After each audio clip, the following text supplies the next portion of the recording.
So on this channel we've been discussing Kell Brook versus Errol Spence, and we've been discussing it for the last 2 or 3 weeks on the podcast, even before it was confirmed that the fight was actually going to take place next time out.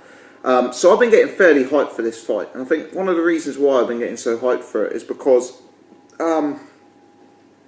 this isn't a fight I can easily pick a winner in. It's quite actually rare. In all the times I've been doing this channel, I probably think of 4 or 5 occasions where I genuinely couldn't pick a winner in a fight, and that's not to say I get them right.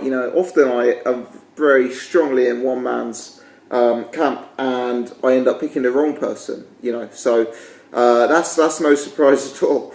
But this is one that I genuinely cannot call, and I think that's one of the reasons that it's got me so intrigued to see what actually happens come fight night. So what I've been looking at doing is watching some of the old fights of both men on YouTube, seeing what footage I can track down, and trying to work out if I can make any predictions for how the fight's going to go based on that footage. So I've been re-watching Gennady Golovkin versus Kell Brook, and also Shawn Porter versus Kell Brook.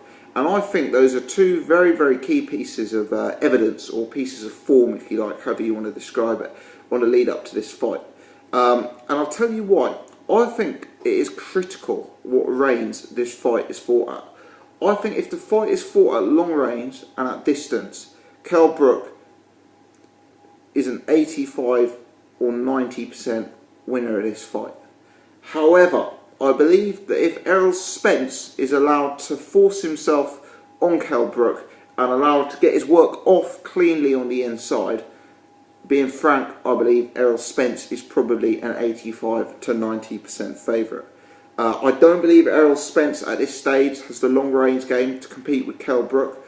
I've never really believed Kell Brook has the inside game to compete with an elite inside fighter, which I believe Errol Spence has the potential to be. Let's start by looking at Kell Brook, Shawn Porter. In this fight, Kell Brook is the composed fighter. Porter, from the very first bell, comes out like a maniac. He runs at Kell Brook. He's literally like a bull in a china shop. He is swinging for the fences like a madman. I mean, if you watch it back, the aggression, the output, the sort of come forwardness of Shawn Porter is almost unparalleled with other fighters in this division. Just how relentless Porter is.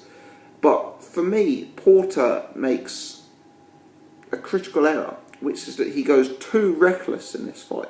And what you'll see is Kell Brook's timing, Kell Brook's accuracy is just far superior. So Kell Brook fights the fight on his back foot, Porter comes charging in, recklessly swinging, and Kell Brook is able to time him, take a step back, and land a quick, snappy counter. And Kell Brook lands the more telling blows even over the course of the fight by using that technique. You see Kell Brook on numerous occasions being able to flash a bit of upper body movement, a bit of head movement, evade one of Porter's crazy attacks, and catch Porter cleanly. In other words, Porter is getting caught from the outside. He's not able to implement his inside game on Kell Brook. When Porter does start to have success, Kell is extremely effective at holding and closing down Porter's game. Now, it's not pretty, it's not effective. Some could argue it's not against the rules, but Brook was allowed to get away with it, and he did it damn effectively. And let's have it right. Errol Spence, it appears, is going to be travelling to the UK on a show promoted by Kell Brook's promoter in Kell Brook's hometown, in front of Kell Brook's home fans. So Errol Spence and his team can't be expecting any favours from the referee and the promoter coming into this show. So, Errol Spence is really going to have to avoid that Kell Brook clinch, and he's going to have to avoid some of the pitfalls that Porter fell into. And that's a key determining factor in the result of the fight for me. Because Kell Brook was able in that fight to use Porter's aggression and pace of attack against him, and he was able to prove that he was the superior technician and the superior puncher in terms of accuracy and cleanness by almost highlighting the difference between the work he was doing and the work Shawn Porter was doing. another factor in that fight was the size difference between the two guys. You know, Porter is not necessarily a small welterweight, don't get me wrong, but Brook really is a very, very big welterweight, and Brook's height, Brook's frame is clearly bigger than Porter. For me, that allowed him to really negate some of Porter's work. You know, Brook's got long arms and a big reach. It meant he was able to catch Porter coming in time and time again. It meant he was able to hold Porter. It meant that he physically was strong enough and tough enough and rough enough to try and control Porter and stop him from getting his work off when the going was really, really getting tough in there. So I think that's a very, very key piece of form. The fight is going to go one way. It's going to go one way or the other, so it's going to go one of two ways. And if that's one of them, then that really, really is a big potential feather in the cap for Kell Brook. Now, the Golovkin fight is very, very different. Kell Brook has a huge amount of success in that fight from range. What he doesn't have is anywhere near as much effect in that fight when it becomes a fight inside the pocket. You know, you see how Kell Brook was able to hold Porter. You see how Kell Brook was able to close down Porter on the inside. You see how Kell Brook was able to counter Porter when Porter came in. That effectiveness is not there against Golovkin. Kell Brook is able to move around the ring and fight long and use his jab and throw a long right hand and, you know, throw a lead hook. All of that stuff is nice. But whenever Golovkin got on the front foot and started to apply the pressure, you could tell Kell Brook was in trouble in that fight, for my money. Golovkin, he's the superior technician to Shawn Porter. He's also by far the bigger man. And what he was able to do was use his size and use his technique and use his footwork to close down the angles on Kell Brook. He then does this thing that he does so well, and you know, I've heard other people talking about this on YouTube. You know, he throws a jab. Maybe it's not even a big jab. He throws a jab. Maybe, you know, he gets you back into the ropes. You know, he's a power puncher. He just throws a few, and then he'll rip one in really hard to the body.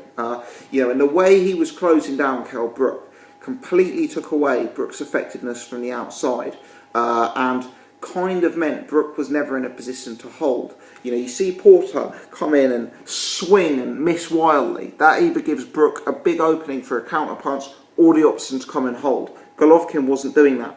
He was, you know, fighting more 3/4 length range inside the pocket. He wasn't right on Kell Brook to be held. You know, he was using a jab. He was throwing shots off the jab, and you know, really made it very, very uncomfortable for Kell Brook when the fight was inside the pocket. So, for me, those are two key pieces of evidence. Evidence one against Porter is a fight where Kell Brook was able to use his opponent's aggression against him to counterpunch, to catch someone on the way in, to time, and to close them down on the inside. Evidence number two against Golovkin is where Kell Brook couldn't do that. It's where Kell Brook was vulnerable on the inside. It's when Kell Brook had the ring cut down on him. It's when Kell Brook was getting beaten up against the ropes. And, you know, those are very contrasting fights. The question is Errol Spence going to fight like Shawn Porter? Is he going to fight like Gennady Golovkin? Those are the key, you know, how good do you rate Errol Spence? Do you view him as Golovkin-esque or do you view him as Porter-esque? And confusingly, the answer is probably something in between.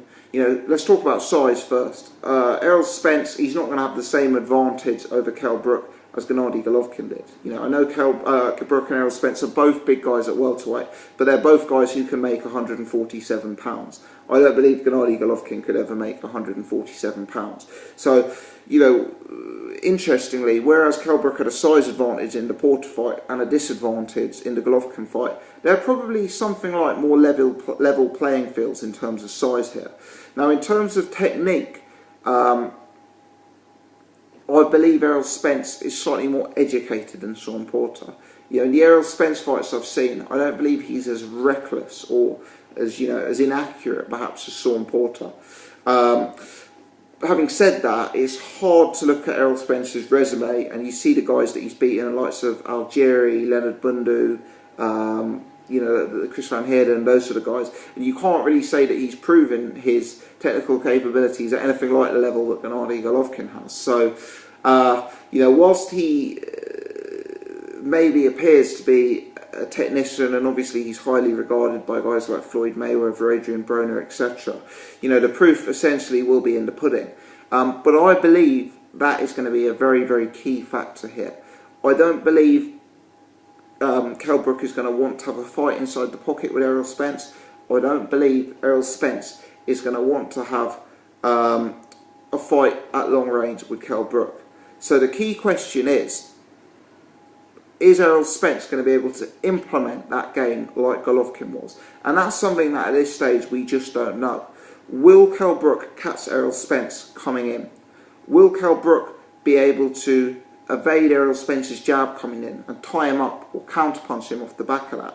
Or will Errol Spence have the size and have the technique to cut down the ring, to make Kell Brook, you know, go into a bit of a defensive construct when he's back up against the ropes? And could we see Errol Spence implementing big body work like Gennady Golovkin was able to do against Kell Brook? And will that body work potentially be far more effective than Golovkin's? Not necessarily because Errol Spence hits harder than Kell Brook, but because Kell Brook will be sucking himself down to 147 pounds. So will he be a lot more vulnerable to that bodywork than he was when he fought Gennady Golovkin at 160?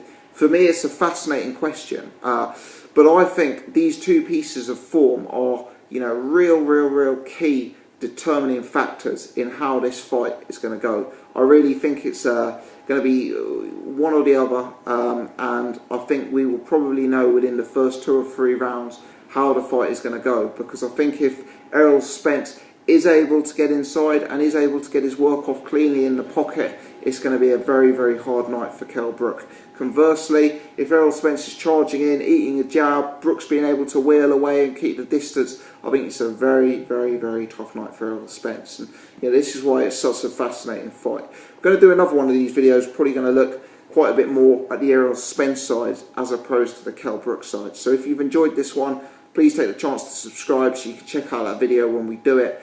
As always, appreciate you guys tuning in. Please leave your comments in the section below, and if you've enjoyed this video, do take the time to hit the thumbs up. Massively helps with the visibility of my channel. Many thanks indeed for tuning in. Appreciate it, guys.